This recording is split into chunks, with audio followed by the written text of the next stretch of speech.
All right, Kev, we are live. We are back for another week. Okay, and this is a big week. One of the biggest announcements ever. We need to cover this first, right? Because this is like breaking news, right? This gets coverage right away. Big Brother 19 not going to be on CBS broadcast, going to be on CBS digital, all access, and it's in the fall. I mean, Nick, it's going to be here in our world, the digital world. We'll all be here together. It's not going to be on CBS. It's going to be on CBS All Access. I really think it is Big Brother. I'd be curious to see what the numbers are, to see if people are consuming the show digitally more and more. But I really think they're trying to get eyeballs on the CBS All Access. But I don't think we know a lot right now, right, about what the format's going to be. I know Julie's going to be involved, but is it going to be structured the same? Are they trying to get people to live feed the show? There are a lot of questions. I don't think we have a lot of answers right now, Nick. We absolutely don't, but I have a lot of predictions, right? Just from like those are more fun. Let's get to those. Yeah, it's going to be on the moon. They're only going to be able to eat cheese, probably Munster. Like Neil Armstrong's great-great-great-granddaughter is going to be on the show. And when you get evicted, you get like put into outer space. Yeah. High stakes on Big Brother 19. It's high stakes. It's either like that, like vacuum formed ice cream. That's for slop. You get moon dust. Yeah. Horrible. Okay, here's my prediction. Wait, those weren't predictions? Oh yeah, those are more predictions. Okay, go ahead. More predictions. Robin Cass is not casting Big Brother 19, and that is a big deal because Robin Cass has casted all of them since season 2, and so the structure that we know may be changing because we're not actually going to be getting the same. I'm not going to say we're not getting the same people, but if the same casting director, the mother of all casting people for Big Brother and Big Brother Canada, is not casting this particular show for the fall, it sounds very experimenty. Like, I don't know. Here's my concern about that, Nick. They know the voice of this show. They know the characters of this show. They've lived and breathed this show for so long that I think they know how to cast this show. They know what type of personalities to bring in this show. And it's going to be interesting to see what the cast is going to be like, to see if the show has the same essence, the same voice. Another thing that I would say, a reason that CBS is doing this, and CBS has done this in the past, they take their best show, one of the shows that has like the strongest following, right? The show that they know that wherever that show goes, so will the fans. And so in the past, they've done that to sort of like reallocate viewing potential in certain like times of the year. I think they're just basically doing that for digital. So they're just taking it off TV, plopping it on digital, and they're trying to move those eyeballs to all of their digital stuff. Yeah, and it's an easy transition for them. There's so many people that are already watching the live feeds online. It's a show that airs multiple times a week. It's a great show, a great brand to put online. But hopefully they do it well, Nick. It's going to be interesting. They're coming to our world. You know, hopefully, like, we'll see if they have any questions, any recommendations about how to do a digital show, Nick. I hope they'll come to us. Dude, they're probably going to ask us, to be the actual lawyers for Lawyer Up. That's right. Hey, I have my tie. I have my tie right over here. I can do it. I've tied more ties for this show than I have in my normal year. Exactly, yeah. In LA. Should we get to, now that we've kind of released that breaking news, should we get to our thoughts here on this past episode? We saw an HOH competition, and then we saw some nominations. Nick, I'll tell you right now, I had a lot of issues with this episode. I think this was my most hated episode of the season so far. I'll tell you right now. Most annoying, most hated episode of this season. And you know me, I like this show. I enjoy watching it. And we'll have to go through some of the issues that I had with it. And I'll be curious if you have the same thoughts. See, Kev, normally we agree on everything. But I am not agreeing with you on this. Oh, okay. This is going to be fun then.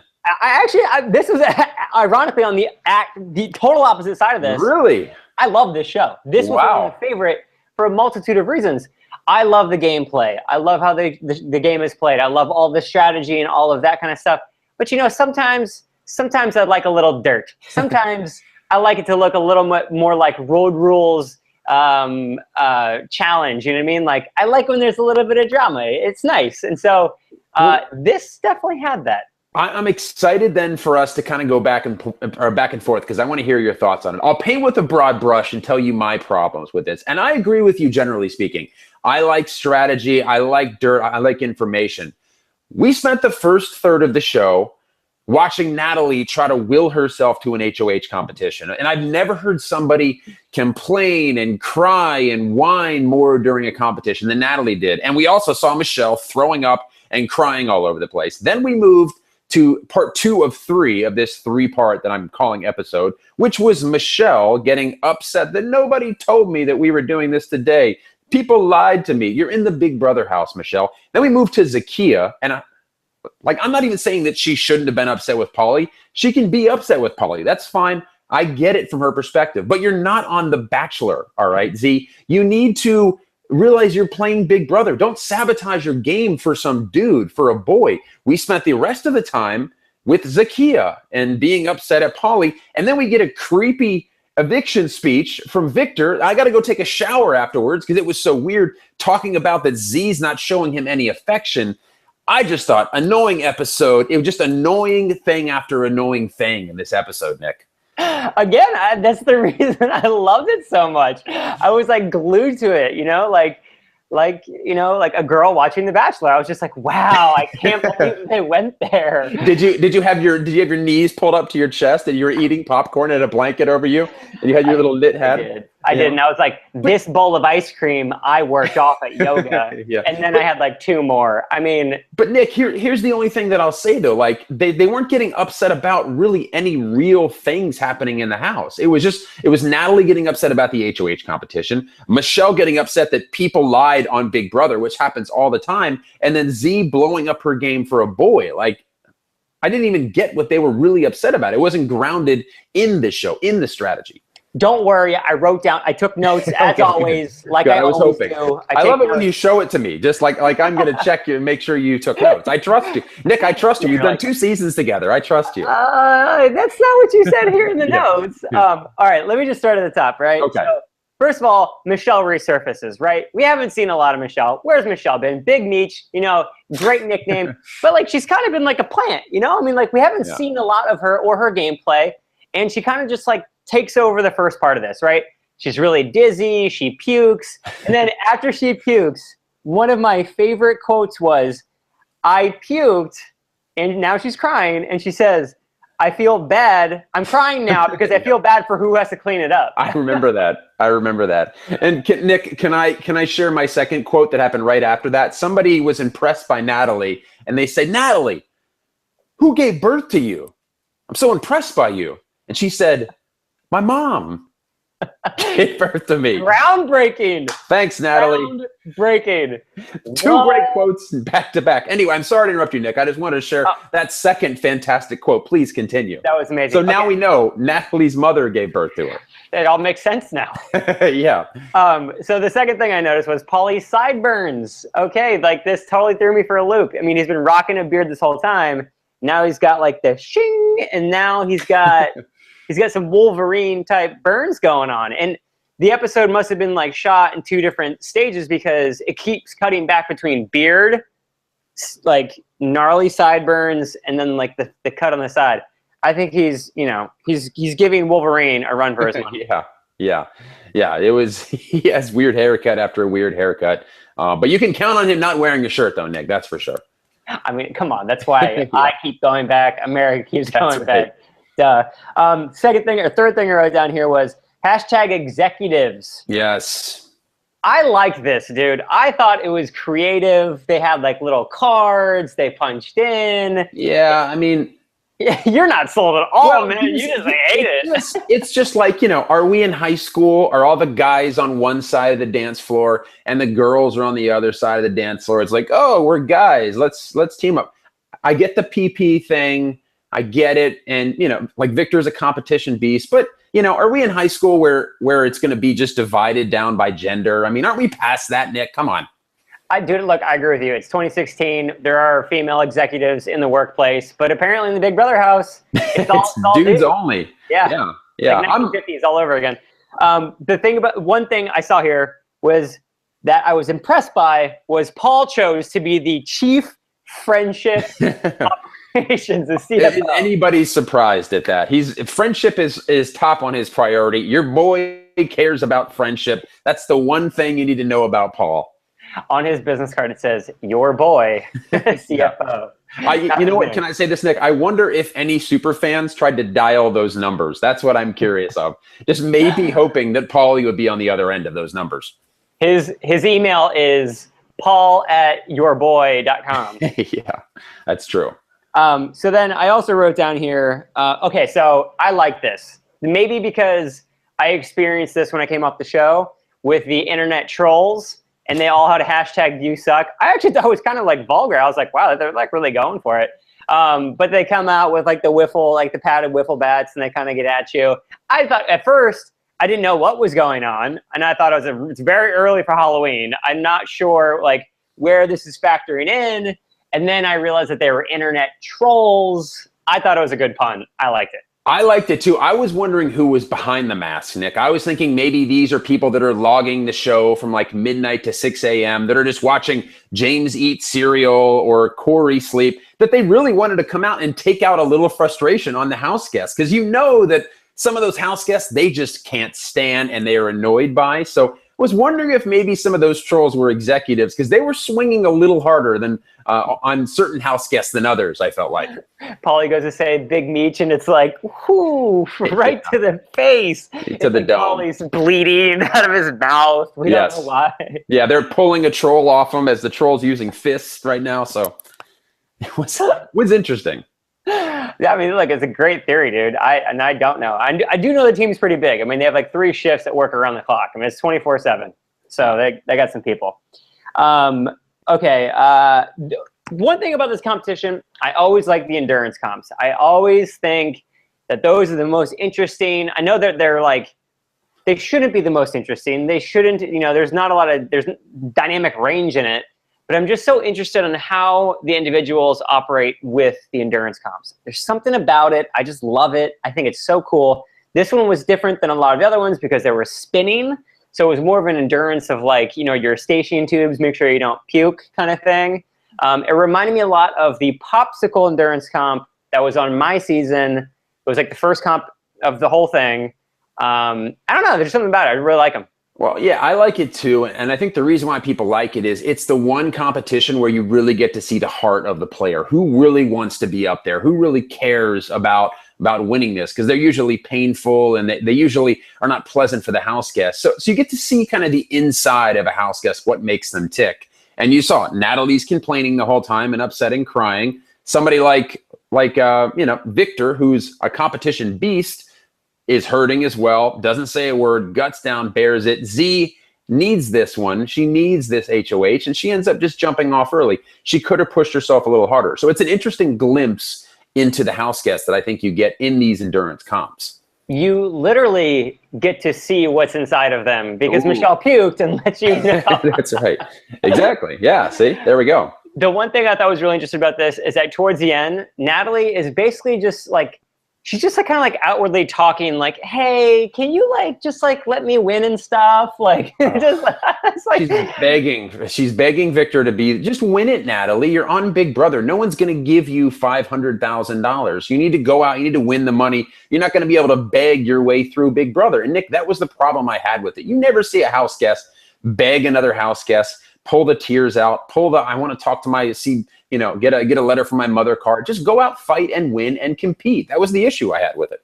It was great. I mean, and then afterwards, she even cried that she fell. It was like, as the trolls are beating her. Yeah, it's interesting. It's a very interesting image there.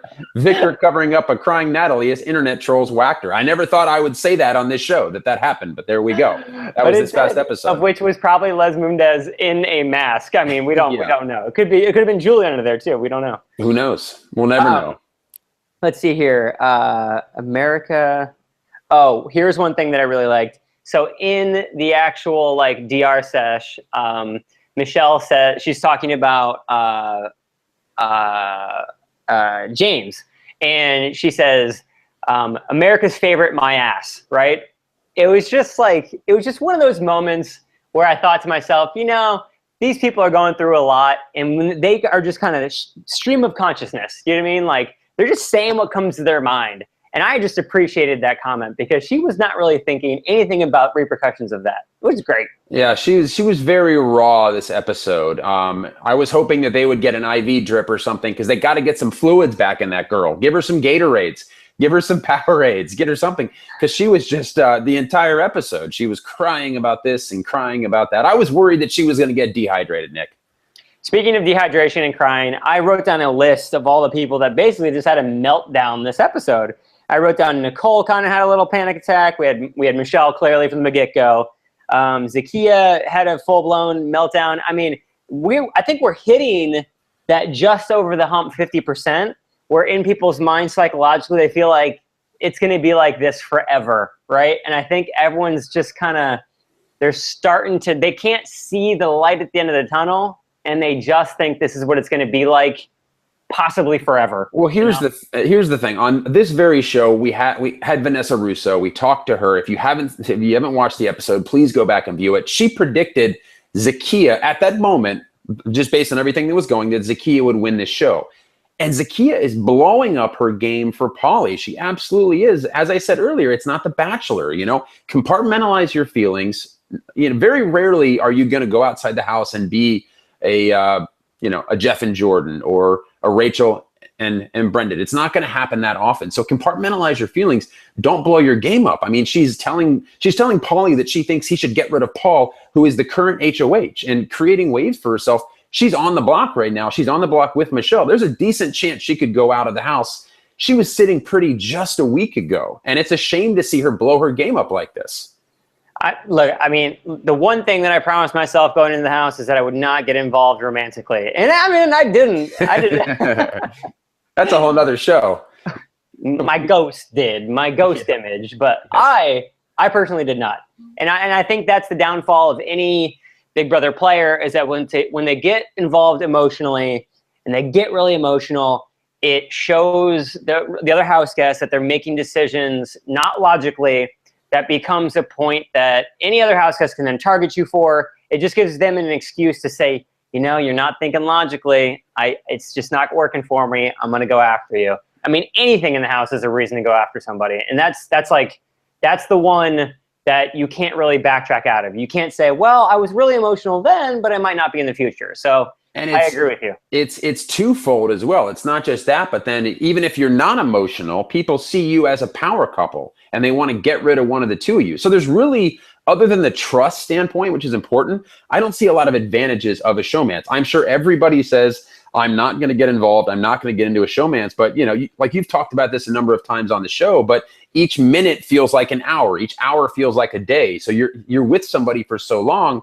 I can understand how a week, 2 weeks, a month feels like a lot longer, but you just as we're seeing right now with Z, you need to resist it because you're going to blow up your game. You're going to leave the house and regret letting Paulie be the reason why you're gone. I totally agree. And we talked about Gatorade so much. I'm so thirsty. I actually need a water right now. Just give me one second. This is fun. This is very entertaining.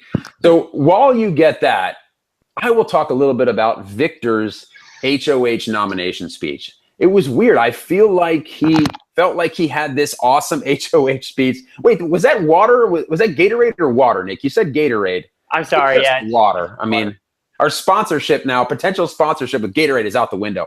I was talking about Victor's nomination speech. It seemed like he thought he killed it, but it was super weird. It was super creepy. He references his 9-1 vote, which basically everybody in the house voted to get him out. Not just Michelle, not just Z. And then he goes to Z and talks about, you haven't showed me any affection like you've showed Paulie. And he talks to Michelle and says she's being rude. And then he throws beads out on the table like it's Mardi Gras. And then he got off the air and he's like, that killed another speech, killed another nomination speech. It was just weird and creepy, Nick. Didn't you think so? So my tweet, I think, was probably the thing that summed it up the best in my mind. And it was, this nomination speech was brutal. I wrote soul crushing. I didn't see it coming. For as much as Victor has been on his game, winning competitions, his strategy and social game is it's he kind of talks too much out loud to people, right? He says, doesn't keep a whole lot behind closed doors kind of stuff. He doesn't let it like, just ruminate in his brain and plan out inside internally. He really just like kind of says whatever on his mind, which is not the best thing to do in Big Brother. And so this was kind of like wacky. Like I just like didn't see it coming. I was just like, why are you making like such like a ordeal? Like that's something that people won't forget. I mean, he made two girls cry at the nom ceremony, like that's not something that people are going to forget, especially like by Wednesday or Thursday. Like people are gonna be like, hey, like remember that time that you like uber targeted me? Like I'm going to come back at you for that. And you can't embarrass people on the show and then expect them just to totally forget it. I mean, again, any reason anybody can target you, they're going to go for you. So why do something that doesn't benefit your game? It just doesn't make any sense. And that was going to be my one word to describe it, would be unnecessary. He didn't need to do it. There was no reason to do it. You're going to have Z or Michelle staying in the house. Now you've again connected Paulie to Z. So Paulie was obviously a little bit uncomfortable by that. The whole house was uncomfortable.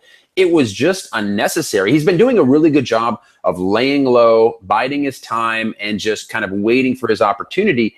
It was a really weird moment where you're already in power. You're kind of rubbing people's nose in it for no real benefit, for no real gain, and kind of, kicking two house guests that are already down. Nobody's going to leave looking good like that. They're already down. Why kick them? And then the creepiest part about it was the comment to Z about that you haven't showed me any affection like you've shown Paulie. Like, to me, that was the weirdest comment out of the whole thing. And that dude's throwing beads out and talking about his eviction, his eviction 9-1 count. That was the weirdest part for me. It was unnecessary. Yeah, because let me just put it like this. It's like catcalling, right? Like in the real world, like never on the face of like the planet has anyone ever like catcalled to someone and like the girl was like, "Oh, thank you for noticing me. Why don't we go out for drinks later?" Like never. That never happened. So like him saying, "Hey, like I'm putting you on the block because you're not showing me affection." Like he wanted affection, right? That was like the whole point. So why would he do it like that? Like shooting yourself in the face with that kind of stuff. Like just so dumb. Like just so unnecessary. Yeah. I wrote something else down unrelated to this. Let's have it, Nick. I wrote down Paul in the HOH. First of all, they have red HOH robes now. That was really, I don't know. I thought that was really cool. But Paul in the HOH room says, "There is no V in the PP." Yeah. I mean, what kind of season is this turning into, man? Yeah. You know what? Sadly enough, I will tell you, Nick, the PP is here to stay. All right. I don't think the PP is going anywhere anytime soon. So get used to that joke, because you're going to hear PP, friendship, and your boy for, I'm saying, maybe the whole season, if not a couple more weeks. So you'll have plenty more opportunities for that joke. The one part about this the only part about this entire episode where there's any strategy mentioned at all, they're giving this ability to eliminate 2 votes. And so that's what James has now. James has this gift. He got this care package. So he has the ability to do this. I think this is actually more of a curse than a blessing. Yeah. I think it's going to probably, like the way that the dynamic is set up in the house right now, it's not good for him. It's not a lifesaver. It's really kind of more of like you're going to piss 2 people off. Well, here's part of the problem with it, Nick. I don't think he has the option to not use it. So what's going to end up happening is he's going to be forced to use it one way or the other, and he's going to eliminate 2 people's votes, and then, potentially have both sides of the house wanting either Michelle or Z. Should they both stay on the block, you're going to have 2 forces, and you're going to have to make a decision one way or the other. I don't think he has the option to not use it. Everybody can tell us in the comments. We actually got a lot of great comments last time that reminded us that we do know what they're getting as far as the care packages are concerned. So thank you all for those comments. I didn't hear anything to say he doesn't have the option to use it. Maybe our viewers can clarify that. But yeah, I think they're kind of putting James in a pretty tough spot here, potentially. Yeah, I mean, for as much as they probably thought it was going to be like a good thing, I think it's actually going to kind of backfire, and it's just going to kind of bruise them in the end. And the socks, honestly, CBS, you have a better budget than that. Give the man some better socks. Hopefully the glasses are like Ray-Bans or something, and not just something that some PA picked up at a CVS driving into CBS's studio. So I couldn't tell on those. Hopefully they got him state-of-the-art stuff because they're putting him in a bad spot with this here. If I had $500,000 to bet, I would bet that they were actually picked up at CVS by a PA on the way to the Radford lot. That's pretty much. I think that's a good call. Well, should we throw out some predictions, Nick? Do you have anything else that you wanted to mention? That's all I got. That was my whole shebang. I would love to hear your predictions, Kev. Here's what I'm saying. I'm saying bye-bye, Michelle.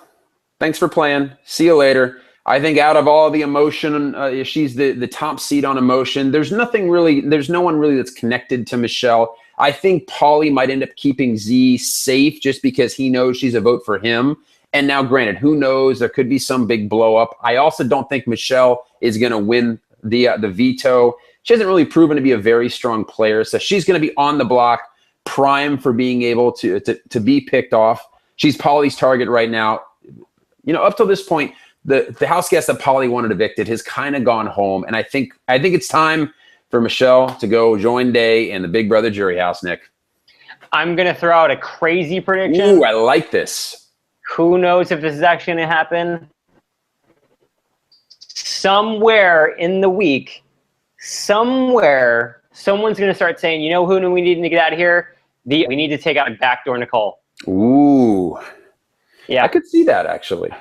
I like that. I could see that happening. I think Michelle is not long for the BB world. I think she's gone in the next couple of weeks, but I don't think quite yet. I'm still saying Michelle goes bye-bye here this week. But I like it, though, Nick. Kev, I like how you're thinking. Where can we find you? You can find me at KevSoup on Twitter, and KevSoup.com is the website. As always, thank you all for watching. Give us plenty of comments. Thanks for the views, and we will keep doing this as long as you're out there watching.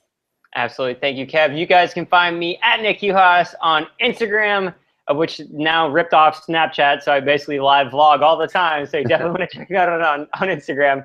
At Nick Uhas on Twitter, and absolutely 100% hit the subscribe button right here. I actually looked at a lot of the analytics. A lot of you guys that watch this are not subscribed to this show, more than 50%. So I know that you watching right now are subscribed. We want to make sure you never miss a video. Click the subscribe button right here. I want to give one quick shout out, Nick, to Devon. Rest in peace, big brother Devon. I enjoyed watching you this season. Well done. Nice job. I'm sad to see you go. That's it. Thank you, everybody, for watching. We'll see you next time.